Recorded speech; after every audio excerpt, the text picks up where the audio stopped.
देश की सबसे बड़ी IT company Tata consultancy services यानी टीसीएस के बुधवार को तिमाही नतीजे आए। हालांकि जैसे कि पहले से आशंका थी, टीसीएस के नतीजे अच्छे नहीं रहे। टीसीएस का मार्च तिमाही में रेवेन्यू सालाना आधार पर 16.9% बढ़कर 59,162 करोड़ रुपए हो गया है, जबकि इसका प्रॉफिट इसी दौरान 14.76% बढ़कर 11,392 करोड़ रुपए पर पहुंच गया है। रेवेन्यू और प्रॉफिट दोनों ही आंकड़े बाजार के अनुमान से कम रहे। इसका असर टाटा कंसल्टेंसी सर्विसेज के शेयरों पर भी दिखाई दिया। गुरुवार को टीसीएस के शेयर 1.53% गिरकर 3,192 रुपए पर आ गए। टीसीएस के कमजोर नतीजों और उसके बाद शेयरों में आई गिरावट के बाद तमाम इन्वेस्टर्स के मन में ये सवाल पैदा हो रहा है कि अब उन्हें टीसीएस के शेयरों में क्या करना चाहिए। क्या टीसीएस के शेयर बेच दें, होल्ड करें या फिर इन्हें खरीदा जाए? इस सवाल का जवाब ब्रोकरेज हाउसेस की रिपोर्ट में मिल रहा है, जहां अलग अलग ब्रोकरेज हाउसेस ने इस स्टॉक पर अपनी राय जाहिर की है। मसलन जेपी मॉर्गन ने टीसीएस को अंडरवेट रेटिंग दी है। दूसरी ओर मॉर्गन स्टैनली ने इस शेयर पर इक्वल वेट रुख को कायम रखा है। जेपी मॉर्गन ने टीसीएस के शेयरों के लिए 2,700 रुपए का टारगेट दिया है। ब्रोकरेज हाउस ने कहा है कि अमेरिका में सुस्ती के चलते टीसीएस चौथी तिमाही के अनुमानों से चूक गया है। जेपी मॉर्गन ने टीसीएस के रेवेन्यू को 1% कटौती होने और मार्जिन में 20 बीपीएस की गिरावट का अंदाजा जताया है। ब्रोकरेज ने कहा है कि डिमांड कमजोर है और टर्न अराउंड होता दिख नहीं रहा।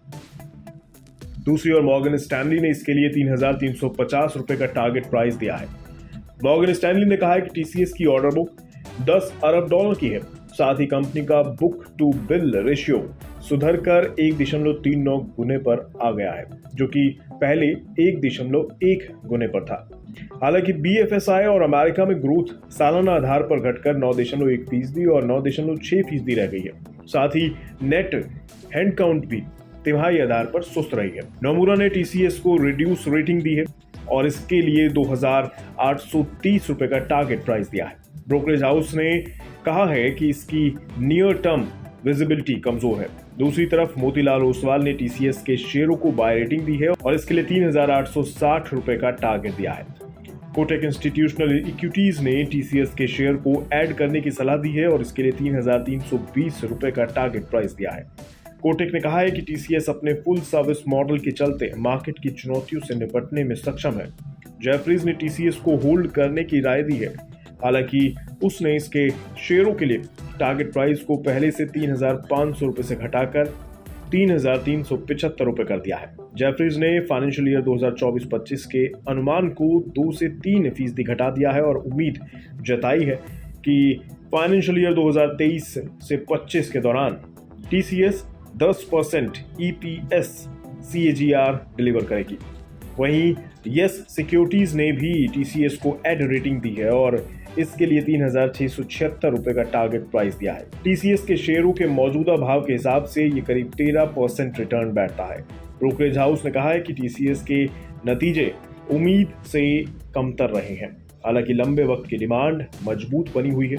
ब्रोकरेज ने कहा है कि फाइनेंशियल ईयर 2024 में कंपनी का ऑपरेटिंग मार्जिन 50 से 70 बीपीएस सुधर सकता है। कुल मिलाकर टीसीएस के शेयर पर ब्रोकरेज हाउस की राय अलग अलग है। अमेरिका में बैंकिंग सेक्टर की क्राइसिस और ओवरऑल आर्थिक माहौल मुश्किल बने हुए हैं और आईटी कंपनियों की सबसे बड़ी चुनौती यही है कि ऐसे में इन्वेस्टमेंट का कोई भी फैसला बेहद सोच समझकर और अपने वित्तीय सलाहकार से राय मशवरे के बाद ही करना चाहिए।